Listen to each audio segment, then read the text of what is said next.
పూరా లోకల్. దాని ధర్నా అనో జోక్ అంటాను. ఎందుకంటే మేము ఈ మాట శాసనసభలో బిల్లు పెట్టినప్పుడే చెప్పాం.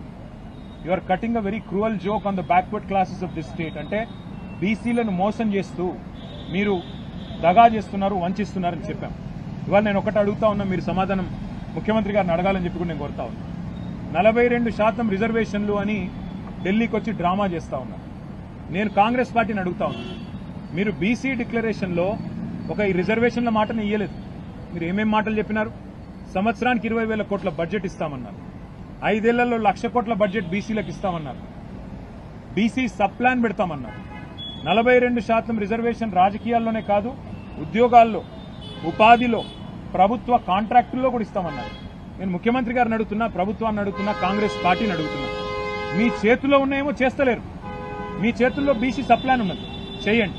మీ చేతుల్లో బీసీలకు 1,00,000 కోట్ల బడ్జెట్ ఇచ్చే అవకాశం ఉంది, చేయండి. 2 బడ్జెట్లు పెట్టారు. ఒక్కొక్క బడ్జెట్లో 20,000 కోట్లు అన్నారు. 2 బడ్జెట్లు కలిపి కూడా 20,000 కోట్లు పెట్టలేదు. అందులో ఖర్చు అయితే 10,000 కోట్లు కూడా దాటం లేదు. అందుకే మరి ముఖ్యమంత్రి గారిని, ప్రభుత్వాన్ని కోరేది, మీ చేతుల్లో ఉన్న పనులు ముందు చేయండి. అట్లయితేనే బీసీలు నమ్ముతారు. 42% రిజర్వేషన్ ఏ ఒక్క ప్రభుత్వ కాంట్రాక్ట్లనని ఇప్పటివరకు ఈ 2 ఏళ్లలో ఇచ్చినారా? ఇవ్వలేదు. ఎంబీసీ మంత్రిత్వ శాఖ పెడతామన్నారు, ఎందుకు పెట్టలేదు? బీసీ సబ్ ప్లాన్ ఎందుకు పెట్టలేదు? ఏ కారణం చేత 42% రిజర్వేషన్ విద్యలో, ఉద్యోగాల్లో మీరు ఇస్తలేరు?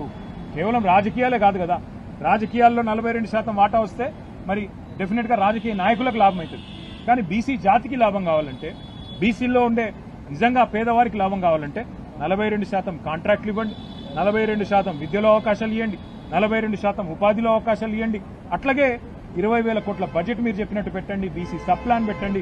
అప్పుడు నమ్ముతారు మిమ్మల్ని తప్ప ఇక్కడ ఢిల్లీకి వచ్చి డ్రామా చేసి 4 ఓట్ల కోసం 4 డైలాగులు కొట్టి ఆఖరికి ఇక్కడ ఇంకెవరు అడ్డం పడుతున్నారని ఊహాజనితమైన శత్రువులను చూపెట్టి తప్పించుకుంటే కుదరదు. ముమ్మాటికి మీ దొంగతనాన్ని, మీ దొంగ నాటకాన్ని మొత్తం రాష్ట్ర ప్రజలు అర్థం చేసుకున్నారు. కాబట్టి రేపు స్థానిక సంస్థల ఎన్నికల్లో బుద్ధి చెప్తారని నా విశ్వాసం.